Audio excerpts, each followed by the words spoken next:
يهد الله فهو المهتدي ومن يضلل فلن تجد له وليا مرشدا فنشهد أن لا إله إلا الله وحده لا شريك له ونشهد أن سيدنا وسندنا ونبينا محمدا صلى الله عليه وسلم الذي أرسله الله بالحق بشيرا ونذيرا وداعيا إلى الله بإذنه وسراجا منيرا وقال الله تعالى في كلامه المجيد وفرقانه الحميد ما كان محمد أبا أحد من رجالكم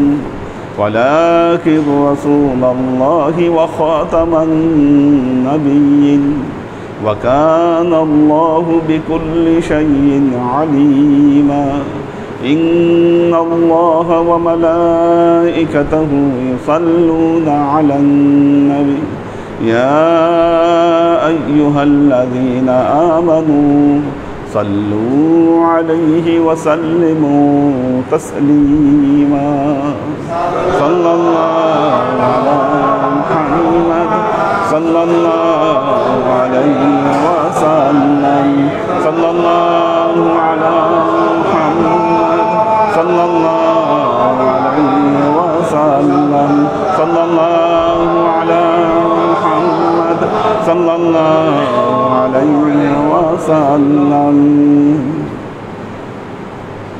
আল্লাহর আশিক ও সালেকবৃন্দ,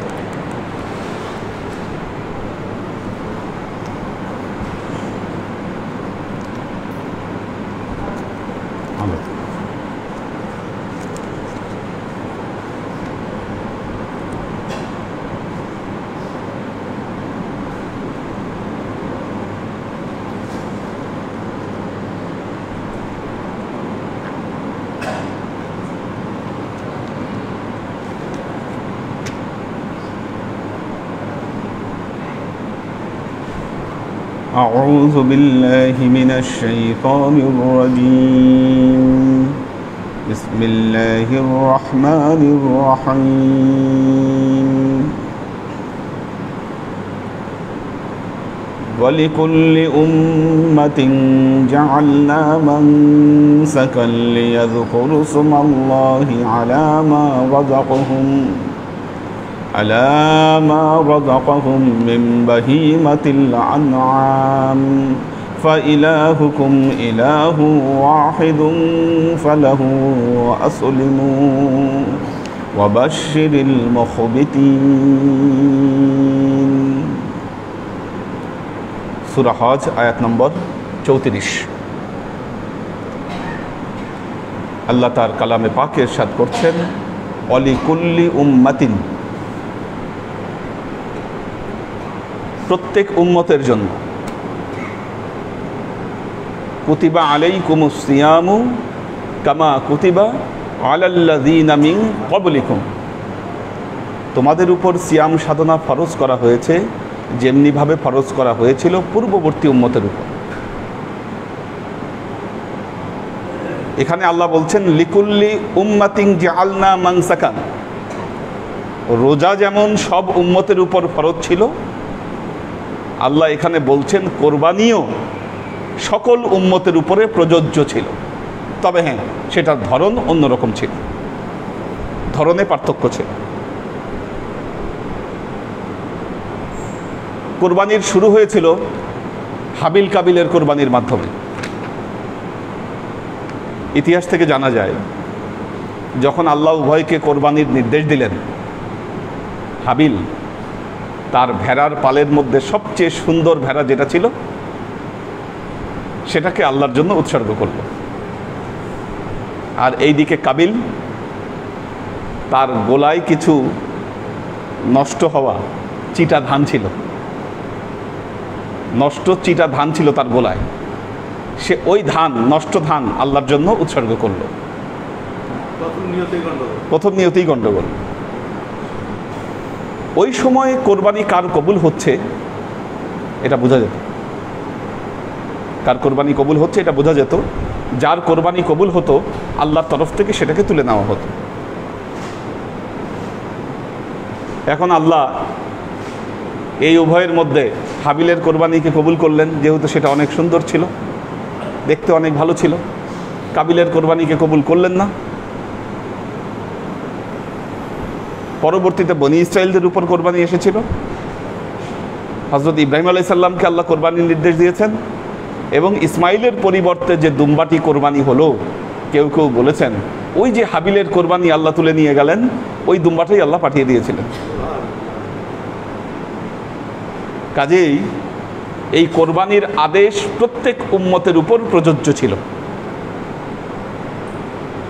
লিকুল্লি উম্মাতিন জাআলনা মানসাকান, মানসাক মানাসিক, হজের যে কার্যক্রম, এই কার্যক্রমকে মানাসিক বলে। তীর্থযাত্রার যে কার্যক্রম সেটাকে মানাসিক বলে। তো আমি প্রত্যেক উম্মতের জন্য একটি গুরুত্বপূর্ণ ইবাদত হিসাবে নির্ধারণ করেছি। কি নির্ধারণ করেছি? লিয়াযকুরু ইসমাল্লাহ, তারা আল্লাহর নাম উচ্চারণ করবে। লিয়াযকুরু ইসমাল্লাহ, আল্লাহর নাম উচ্চারণ করবে। কোরবানি করার সময় বিসমিল্লাহ, আল্লাহু আকবার এটা বলে কোরবানি করতে হবে। কমপক্ষে বিসমিল্লাহ বলতে হবে। বিসমিল্লাহ না বললে কোরবানি হবে না। আল্লাহর নাম উচ্চারণ না করলে কোরবানি হবে না। কোরবানি অবশ্যই ঈদের জামাতের পরে করতে হবে।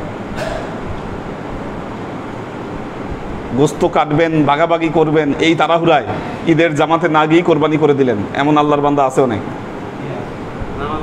হ্যাঁ, নামাজ না পড়েই কোরবানি করে দিল। আরে নামাজ শেষ হইতে কখন দেরি হবে, কতক্ষণ ইমাম সাহেব নামাজ শেষ করবে, এতক্ষণ অপেক্ষা করা যাবে না, তার চেয়ে কাজ সেরে ফেলি। কোরবানি করতেছেন, নামাজেই যান নাই, ঈদের জামাত মিস করছেন। ঈদের জামাত মিস করে ইচ্ছাকৃতভাবে ঈদের জামাতে না গিয়ে এই যে ভাগাভাগি করতে হবে, কাটাকাটি করতে হবে, সেই জন্য কি করলেন? কোরবানি করে দিলেন। আল্লাহ নবী বলেছেন, যে ব্যক্তি এইভাবে কোরবানি করলো সে তার নফসের কোরবানি করলো, এটা মকবুল কোরবানি নয়।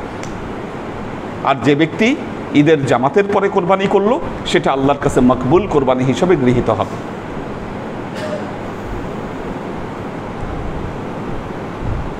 লিকুল্লি উম্মাতিন জাআলনা মানসাকান লিয়াযকুরু ইসমাল্লাহ, সে আল্লাহর নাম উচ্চারণ করবে আলা মা রাযাকাহুম মিন বাহিমাতিল আনআম, রিজিক হিসাবে যেই সমস্ত চতুষ্পদ জন্তু তাদেরকে দেওয়া হয়েছে, এই চতুষ্পদ জন্তু দিয়ে সে কোরবানি করবে।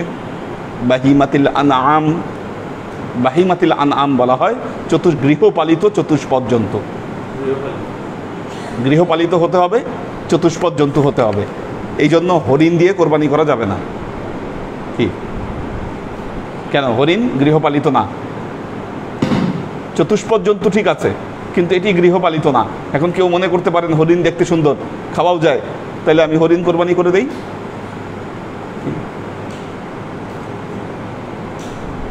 খরগোশ দিয়েও হবে না। চতুষ্পদ এটা গৃহপালিত তো না, বনে থাকে। আপনি জোর করে নিয়ে এসে পালেন সেটা ভিন্ন কথা। ঘোড়া, ঘোড়া দিয়ে কোরবানি করতে আল্লাহ নবী নিষেধ করেছেন, এবং গাধা, এটা দিয়ে কোরবানি করতে নিষেধ করেছেন। কেন? গাধা দিয়ে মাল টানে, ঘোড়া যুদ্ধের কাজে ব্যবহৃত হয়, কাজে ঘোড়া গাধা দিয়ে কোরবানি করা যাবে না। এছাড়া চতুষ্পদ জন্তু যা আছে সেটা দিয়ে আপনি কোরবানি করতে পারেন। উট, গরু, মহিষ, ভেড়া, কি দুম্বা, এই জাতীয়, এর বাইরে তো আর নাই। হয়তো বিভিন্ন দেশে একটু আজব আজব প্রাণী থাকে, গৃহপালিত চতুষ্পদ জন্তু কিছু আছে, চেহারা দেখতে ভিন্ন কিন্তু জাত হয়তো একরকম। দেখবেন মাঝে মধ্যে দেখা যায় কেমন কেমন প্রাণী আছে, কিছু উদ্ভট দেখতে চেহারা, গলা দিয়া লোম বড়। অনুক জাতের গরুই আছে, চামড়ি গাই আছে, হিমালয়ে থাকে চামড়ি গাই। কাজেই গৃহপালিত চতুষ্পদ জন্তু, এবং উটের ক্ষেত্রে 5 বছর, আর গরুর ক্ষেত্রে মুসান্না 2 বছর। হ্যাঁ, মানে বছরটা নির্ধারণ করে দাঁত দিয়ে। যেই গরুর 2 দাঁত 1 বছর গেলে 1 দাঁত উঠে, 2 বছর গেলে 2 দাঁত উঠে, এই জন্য এটাকে মুসান্না গরু বলে। অর্থাৎ 2 বছরওয়ালা গরু কোরবানি দিতে হবে। 2 বছরের কম হলে কোরবানি হবে না। কেউ যদি বাছুর ধরে কোরবানি দেন, কোরবানি ত্রুটিযুক্ত হবে, ত্রুটিযুক্ত হবে। এই জন্য যারা কোরবানি করবেন, গরু কেনার সময় অবশ্যই দাঁত দেখবেন, 2টা দাঁত আছে কিনা। গরুর কিন্তু আমাদের মতো এত দাঁত থাকে না, দাঁত সামনেই থাকে, বের করা খুব সহজ ব্যাপার। মানুষের মতো সবগুলা মাটিতে দাঁত থাকে না গরুর, হয়তো ভেতরের দিকে থাকতে পারে, মেন দাঁতগুলো থাকে সামনের দিকে, সামনের দিকে দাঁত থাকে। হ্যাঁ, তো এটা দেখে চিহ্নিত করবেন। লিয়াযকুরু ইসমাল্লাহি আলা মা রাযাকাহুম মিন বাহিমাতিল আনআম। চতুষ্পদ জন্তু কোরবানি করার সময় আল্লাহর নামকে উচ্চারণ করবে। ফাইলাহুকুম ইলাহু ওয়াহিদুন ফালাহু আসলিমু। আল্লাহ বলছেন, ইলাহুকুম ইলাহু ওয়াহিদুন, তোমাদের ইলাহ, তোমাদের প্রভু হচ্ছেন এক ইলাহ, এক প্রভু, এক সত্তা। ইলাহুকুম ইলাহু ওয়াহিদুন ফালাহু আসলিমু, সেই আল্লাহর কাছে তোমরা আত্মসমর্পণ করো। মানুষ যখন আল্লাহর উপর আত্মসমর্পণ করে, তখন কোনো ধরনের কোনো যুক্তি তার কাছে কার্যকর হয় না। এই সময়ে কোরবানি সংক্রান্ত সবচাইতে হট কোশ্চেন, যে কোশ্চেনগুলো আমাদেরকে জিজ্ঞাসা করে মানুষ, সবচেয়ে বড় একটা কোশ্চেন হচ্ছে যে হুজুর, এই কোরবানির সময়ে প্যান্ডেমিক সিচুয়েশন, কত মানুষ অভাবে আছে, কত মানুষ অক্সিজেন পাচ্ছে না, কোরবানি না দিয়ে এই টাকাটা দিয়ে এই গরিব মানুষদেরকে সাহায্য করলেই তো বেশি উপকৃত হয়।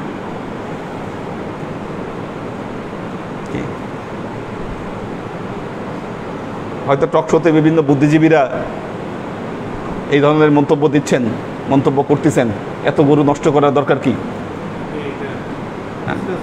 হ্যাঁ, তো এই বুদ্ধিজীবী যখন করোনাকালীন সময়ে গরুর মাংসের কেজি কত? হ্যাঁ, 600 টাকা, 4-5 কেজি গরুর মাংস কিনে তিনি খান, তখন চিন্তা করতে পারেন না, আচ্ছা গরুর মাংসটা না কিনে এটা কি বিলাই দেই? তখন এটা মাথায় আসে না, তখন এটা মাথায় আসে না। কোরবানি আসলেই গরুর প্রতি মায়া বাড়ে, গরুর প্রতি মায়া বাড়ে।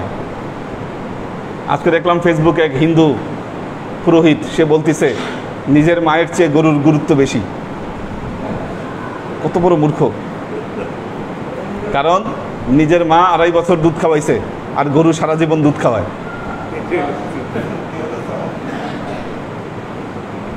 তো এই যে বিষয়গুলো দেখবেন কোরবানি আসলে এগুলো আমাদের সামনে আসে, সারা বছর কোনো খবর নাই, কে খাইতে পাইলো না পাইলো কোনো চিন্তা নাই, সারা বছর এগুলো কোনো মাথায় আসে না। এই চিন্তা যখন কোরবানির সময় আসছে তখন এটা মাথায় আসছে। হ্যাঁ, আপনি যেভাবে প্রতিযোগিতা করতেছেন গরু নিয়ে, আপনার প্রতিযোগিতা বন্ধ করেন, টাকা কিছু বাঁচায় ওই টাকাটা দান করেন, কিন্তু আপনার হক তো আদায় করতে হবে। ওয়াজিব হক আপনাকে আদায় করতেই হবে। ওয়াজিব হক আদায় না করলে আপনি গুনাহগার হবেন। কি ব্যাপারটা বুঝতে পারছেন? যিনি ওয়াজিব হওয়ার পরেও কোরবানি করবেন না, দান করে সে কোরবানির হক আদায় করতে পারবেন না। তাকে ওয়াজিব হক অবশ্যই আদায় করতে হবে। হ্যাঁ, সে হয়তো একটা গরু কেনার সামর্থ্য রাখে, একটা গরু কেনার সামর্থ্য রাখে, দেখবেন মাসলা নিজের উপর চলে আসলে তখন কিন্তু বেশি গোস্ত যেখানে পাবে সেই মশলায় যাবে। তখন আর চিন্তা করবে না, না ঠিক আছে তাহলে আমি একটু কমায় একটু দান খরচ করি। আল্লাহর আশিক ও সালেক বৃন্দ, ওয়াজিব হক আপনাকে আদায় করতে হবে। অনেকে একটা কোশ্চেন করেন, যার পুরো একটা গরু, নিজে একটা গরু দেওয়ার সামর্থ্য আছে, সে 1 ভাগা দিলে হবে কিনা? 1 ভাগা দিলে হবে কিনা? দেখেন, কোরবানি এটা তাকওয়ার বিষয়। 1 ভাগা যদি তিনি দেন, তার ওয়াজিব হক আদায় হয়ে যাবে, উনি গুনাহ থেকে মুক্ত পাবেন। কিন্তু তার আসলে কতটুকু সামর্থ্য আছে, তিনি আসলেই কতটুকু করতে পারেন, সেটা তো তার নিজের অন্তরের ব্যাপার। কি তাকওয়া? আত-তাকওয়া হাহুনা, লা ইয়ানালাল্লাহা লুহুমুহা ওয়ালা দিমাউহা ওয়ালাকিন ইয়ানালুহুত তাকওয়া মিনকুম। কোরবানির সময় যেটা আল্লাহর কাছে পৌঁছাচ্ছে সেটা হচ্ছে অন্তরের তাকওয়া।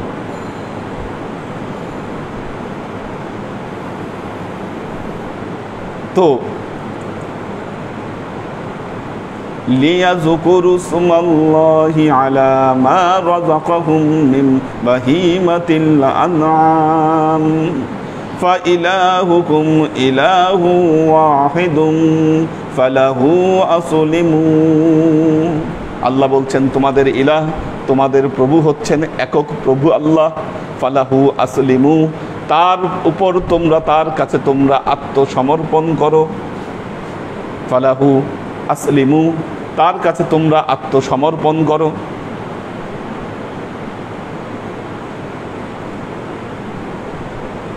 আত্মসমর্পণ, আত্মসমর্পণ মানে কি? কি আত্মসমর্পণ মানে কি? একেবারে আল্লাহর কাছে পুরোপুরিভাবে সারেন্ডার।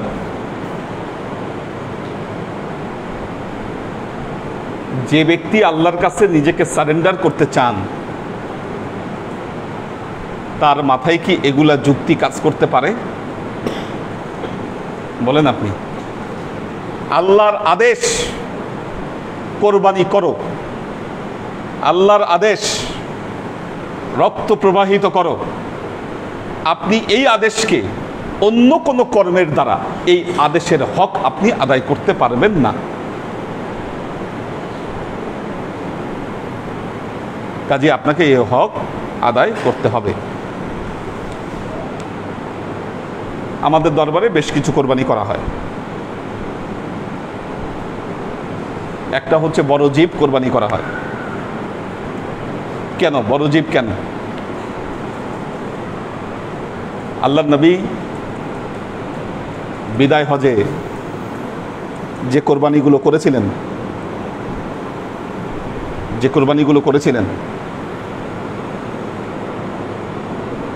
সেই কোরবানিগুলো করার সময়, একটা গরু কোরবানি করার সময়, একটা পশু কোরবানি করার সময় আল্লাহর নবী বলেছিলেন, মিম মুহাম্মাদিন অমিন আহলি বেইতিহি ওয়া উম্মাতিহি। এই কোরবানিটা করা হচ্ছে মুহাম্মদ রাসূলুল্লাহ সাল্লাল্লাহু আলাইহি ওয়াসাল্লাম, তার আহলে বেইত এবং তার উম্মতের পক্ষ থেকে, তার উম্মতের পক্ষ থেকে। আল্লাহর নবী হযরত আলীকে ওসিয়ত করে গিয়েছিলেন, হযরত আলীকে ওসিয়ত করে গিয়েছিলেন,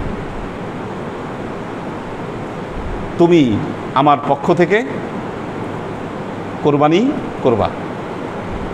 হযরত আলীর উপরে এই ওসিয়ত ছিল আল্লাহর নবীর। এজন্য হযরত আলী রাদিয়াল্লাহু তাআলা আনহু সহ আহলে বেইতের সদস্য যারা ছিলেন, তারা আল্লাহর নবীর পক্ষ থেকে কোরবানি করতেন। এটা আল্লাহর নবীর একটি দাইমি সুন্নত। কি ব্যাপারটা বুঝতে পারছেন? আমাদের বড় গরু যেটা কোরবানি করা হয়, এই উদ্দেশ্যে এটা কোরবানি করা হয়, এটা এই উদ্দেশ্যে কোরবানি করা। সমস্ত হক এটার দ্বারা আদায় হয়ে যাচ্ছে।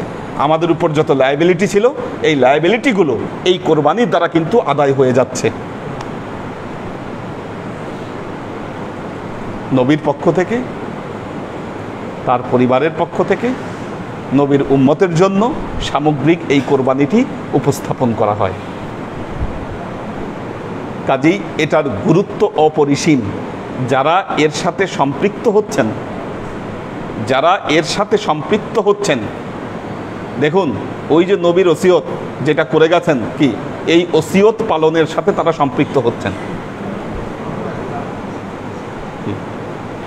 অনেকের কাছে এটা ক্লিয়ার নাও হতে পারে, কি ব্যাপার প্রতি বছর আমরা, অনেকে কিন্তু বুঝে না। অনেকে দেখা যায় যে কোরবানির খেদমত দেওয়ার সময় মনে করতেছে তাহলে নিজেদের একটা একটা একটা একটা গরু কোরবানি হবে, ওইভাবে সে খেদমত দিচ্ছে, ওইভাবেও সে খেদমত দিচ্ছে। বুঝতে হবে আপনাকে সিকোয়েন্স। এবার যারা ভাগে যারা কোরবানি দিচ্ছে, একজন টাকা পাঠাইছে বিদেশ থেকে তার নামে একটা কোরবানি দেওয়ার জন্য, ওটা আমার কাছে আছে, টাকাটা যে কোনো একটা ভাগে ঢুকাই দিবেন, 15,000 টাকা আছে আমার কাছে, বিদেশ থেকে পাঠাইছে একজন টাকা, সে নাম প্রকাশ করতে চায় না, কাজে পরে নাম একটা ভাগে ঢুকাইলে পরে কোরবানির সময় আমি নাম দিয়ে দিব, মানে নাম প্রকাশ করতে চান না। তো এটা একটা ভাগে এটাকে সেটেল করে দিবেন। তো আমাদের এই যে সামগ্রিক কোরবানি, এই সামগ্রিক কোরবানির উদ্দেশ্য হচ্ছে এটা, আল্লাহ নবীর যে ওই ওসিয়ত আমরা পালন করছি।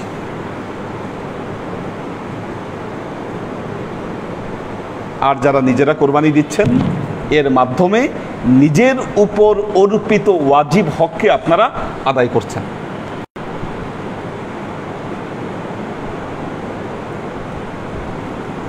তো আল্লাহর আশেক ও সালেক বৃন্দ, কোরবানি সম্পর্কে মানুষের বহুত কোশ্চেন, টেলিভিশন প্রোগ্রামগুলোতে গেলে বহুত কোশ্চেন করে মানুষ, তাদের জানার অনেক কিছু কোরবানি সম্পর্কে। আল্লাহর আশেক ও সালেক বৃন্দ, ফালাহু আসলিমু, আমাদের কর্তব্য হচ্ছে আল্লাহর যে আদেশ, এই আল্লাহর আদেশের উপর আত্মসমর্পণ করা। দেখেন আল্লাহ বান্দার উপর কত দয়া পরবশ, তার নৈকট্যের জন্য কোরবানি করতে বলছেন আমাদেরকে। আগের যুগের কোরবানি তুলে নিয়ে যেত, মানুষ দেখতেই পাইতো না। হজে কোরবানি করলে এই কোরবানি থুয়ে আসতে হয় কি, আমরা এবার হজে গিয়ে কতগুলা ছাগল, কি কত তাজা তাগড়া ছাগল কোরবানি করলাম, সব রেখে আসতে হয়েছে আমাদেরকে। এর আগের বছর দুম্বা করছিলাম, এর আগের বার যখন গিয়েছিলাম দুম্বা, সবগুলা দুম্বা।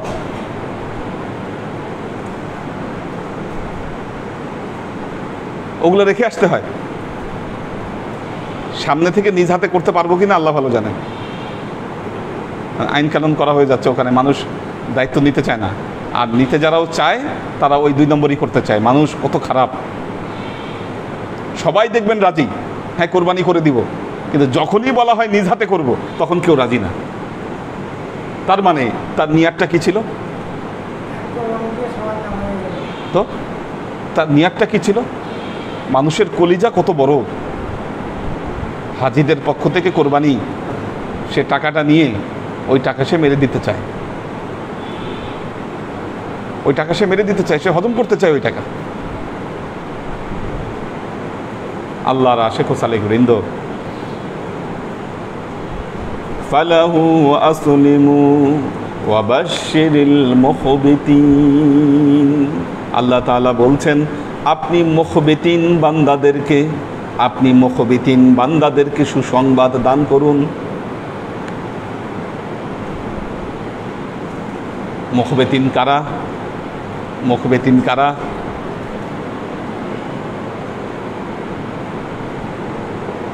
আজকে একজন কোশ্চেন করলেন, নামাজ পড়ে না ঠিক মতো, কিন্তু লাখ লাখ টাকা দিয়ে প্রতি বছর কোরবানি দেয়, সুন্দর গরু দেখে কোরবানি দেয়, ট্র্যাডিশন। বড় লোক, টাকা পয়সা ভালোই আছে, কাজেই কোরবানি ঠিক মতো দেয়। কোরবানি ঠিক মতো দেয়, এখন তার কোরবানি কবুল হবে কিনা। আল্লাহ কোরআনে কি কাজটা করছে দেখেন, আল্লাহ বলে দিয়েছেন অবাশশিরিল মুখবিতিন, কোরবানি তো করতে হবে সবাইকে, এটা আল্লাহর আদেশ। সুসংবাদ দিতে বলেছেন মুখবিতিন বান্দাদেরকে, মানে আল্লাহ কোরবানি কবুল করবে কাদের? মুখবিতিন বান্দাদের কোরবানি আল্লাহ কবুল করবে, সবার কোরবানি কবুল করবে না আল্লাহ। ঠিক,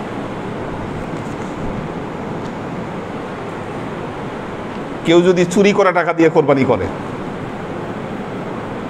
কি চুরি করা টাকা দিয়ে যদি কোরবানি করে, বলেন কোরবানি কবুল হবে?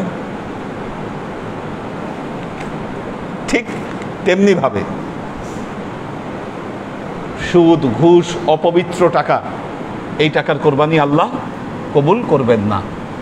আল্লাহ তাআলা অপবিত্র টাকার কোরবানি আল্লাহ কবুল করেন না।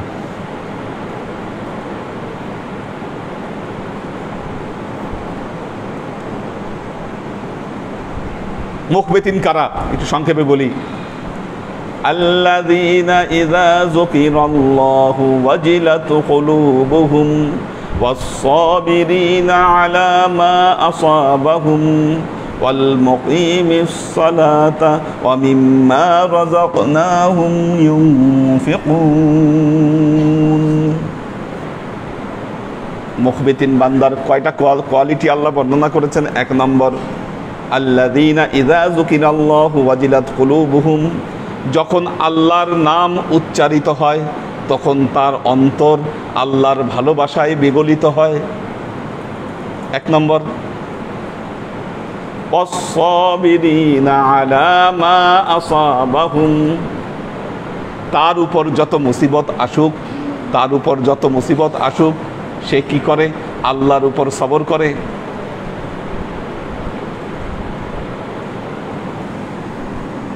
একটু কেউ ঝিমাচ্ছে, একটু উঠাই দেন, প্রায় শেষ করে দিচ্ছি। ওই যে আমাদের শহীদ ভাই আগায় বসেন, শেষ করে দিব। মুখবিতিন কারা? এক নম্বর কি? ইযা যুকিরাল্লাহ ওয়াজিলাত কুলুবুহুম, এক নম্বর, আল্লাহর নাম উচ্চারণ করলে হৃদয় বিগলিত হয়। দুই নম্বর, ওয়াস-সাবিরিনা আলা মা আসাবাহুম, তার উপর যত বিপদ আপদ অসুখ কি করে? আল্লাহর উপর সবর করে। কি সিচুয়েশন চলতেছে এখন আমাদের গাইবান্ধার মত, এই যে ইমাম ফোন দিল, গ্রামের 90% মানুষ জ্বরে আক্রান্ত, আশেপাশে 90% মানুষ অসুস্থ, বর্ডার এরিয়াতে খুব খারাপ অবস্থা। কুষ্টিয়া, রাজশাহী, খুলনা, ভয়াবহ ম্যাসাকার হয়ে গেছে ওই জায়গায়, ওগুলো জায়গায়। হ্যাঁ,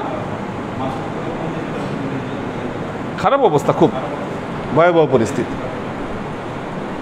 কঠিন অবস্থা। কখন কারকে চলে যাচ্ছে। আমাদের ওই যে ইয়াতে যে খালু থাকেন ঈশ্বরদী, তার ভাই মারা গেছেন গতকাল করোনাতে।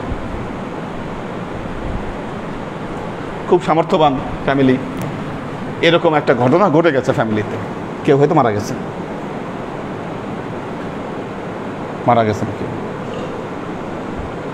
অথবা যে কোনোভাবে তিনি বিপদগ্রস্ত হয়েছেন, সামর্থ্য আছে। শোকে মুহ্যমান হয়ে কি সিদ্ধান্ত নিলেন? এই বছর আর কোরবানি করব না, এত বড় শোক আসছে, আর কোরবানি কি আমাদের?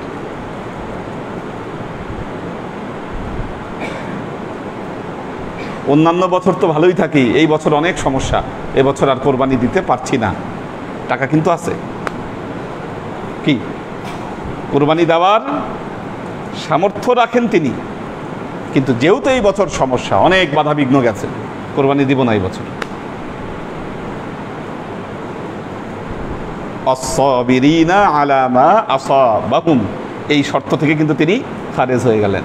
কি, আর যখন তিনি বিপদ আপদ সত্ত্বেও তিনি তার ইস্তেকামত রয়েছে, তার মানে কি?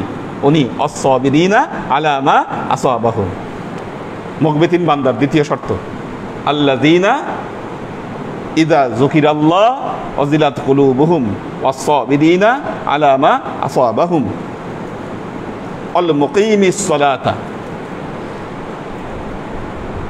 আল মুকিমিস সালাতা। 3 নম্বর নামাজ আদায়কারী। কি তাহলে বেনামাজির কোরবানি আল্লাহ কিন্তু সুসংবাদ দেন নাই। وَمِمَّا رَزَقْنَاهُمْ يُنْفِقُونَ। আর কি করে? আল্লাহ তাকে যত রিজিক দেয় ওই রিজিক থেকে সে নিয়মিত আল্লাহর পথে ব্যয় করে, দান করে।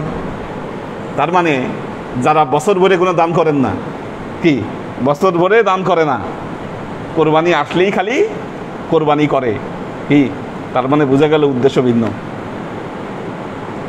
আল্লাহ তাদেরকে সুসংবাদ দিয়েছেন যাদের মধ্যে এই 4টা গুণাবলী আছে।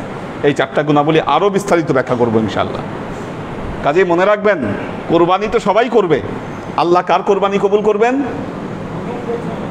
মুখবিতিন বান্দার কোরবানি কবুল করবেন। আল্লাহ বলেছেন অবাশশিরিল মুখবিতিন, মুখবিতিন বান্দাদেরকে সুসংবাদ দেন। মুখবিতিন কারা? যাদের মধ্যে আল্লাহর জন্য আবেগ আছে, কি আবেগপ্রবণ ব্যক্তি। তার মানে তার কোরবানির মধ্যে একটা আদর্শ আছে। ইজা যুকিরাল্লাহ ওয়াজিলাত কুলুবুহুম ওয়াস-সাবিরিনা আলা মা আসাবাহুম। বিপদ আপদ যাই আসে আল্লাহর উপর সবর করে সে।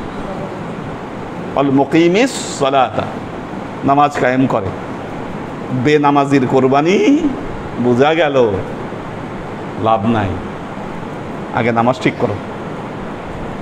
আমিম্মা রাযাকনাহুম ইউনফিকুন। যাকাত এবং দানের হাতকে প্রসারিত করতে হবে তাকে।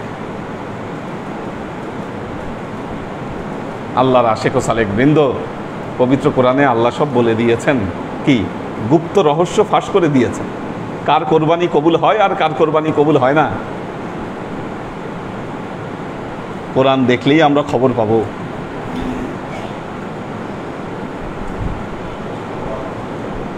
মোটা তাজা গরু ট্রাক দিয়ে বাইন্ধে নিয়ে আসছেন, আপনি ট্রাক দিয়ে বেঁধে নিয়ে আসছেন।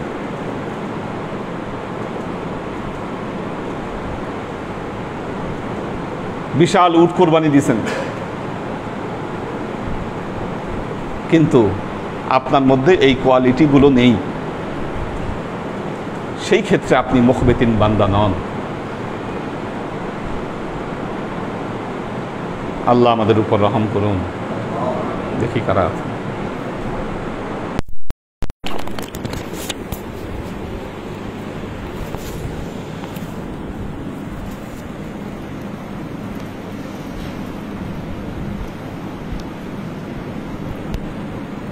নাজিমুদ্দিন ভাইয়ের ফ্যামিলি আছেন, ইরফান শেখ, আনোয়ারা শরীফ, আমাদের আলী আকবর ভাই আছেন। আলী আকবর ভাই একটু অসুস্থ, দোয়া চেয়েছেন।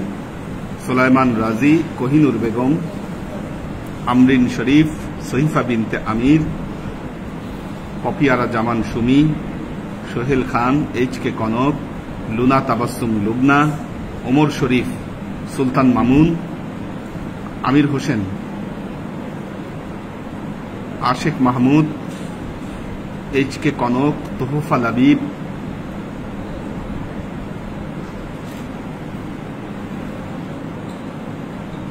মোহাম্মদ কবির হোসেন। হ্যাঁ, আশেক মাহমুদ বলেছেন আসসালামু আলাইকুম হুজুর, আমি খোশ মাহমুদের ছেলে বলছি। জি, আপনার নাম শুনে আমি বুঝতে পেরেছি। আশেক মাহমুদ, আপনার নাম শুনেই আমি বুঝেছি। অন্তরা আহমেদ, শাকেরা আফজারা,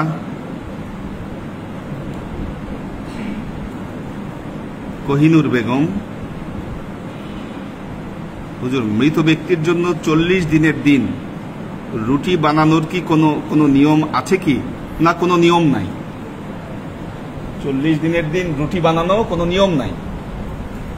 আপনি চাইলে বানায় খাওয়াইতে পারেন, এতে কোনো সমস্যা নাই। না বানাইলে গুনাহ হবে এটা চিন্তা করা যাবে না। এটা কোনো নিয়ম না, কোনো রসম না, কোনো রেওয়াজ না, কোনো সুন্নাও না। কিন্তু আপনি যদি বানায় খাওয়ান এতে কোনো সমস্যা নাই। মানুষকে খাওয়াইলে কি খারাপ কিছু হয় না। এটা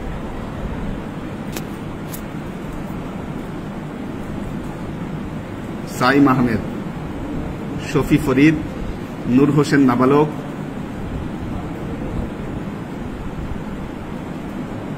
মোহাম্মদ শিয়াম হোসেন, পাখির ভেজ, শিয়াম হোসেন গ্যান্ডারিয়া থেকে, মাহফুজুল হক উজ্জ্বল, ফাইম ফাইজুল্লাহ, আমাদের আব্দুর রাজ্জাক ভাই আছেন, মাহফুজুল হক উজ্জ্বল, আমাদের হাসিব ভাই আছেন, পর্ণা বিনতে কবির, মাহের আফজুল নেসা, মোহাম্মদ আজাদ, মোহাম্মদ মিজান, স্নিগ্ধা রহমান, হাসান আব্দুল্লাহ, পপিয়ারা জামান সুমি, এ কে আজাদ, আমাদের আব্দুল সাত্তার ভাই আছেন, সানজিদা রেজা, নয়ন হোসাইন,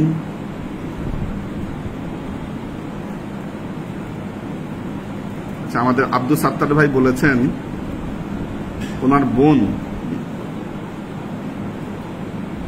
ওনার ছোট বোন কোভিড আক্রান্ত হয়েছে, খুব গুরুতর অবস্থায় আছে, দোয়া করবেন আল্লাহ যাতে সুস্থ করে দেয় ওনাকে।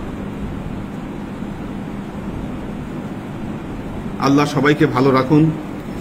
যে পরিস্থিতি আমরা পার করছি এটা আমাদের উপর পরীক্ষা এবং আমাদের কর্তব্য হবে আমরা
سلام على المرسلين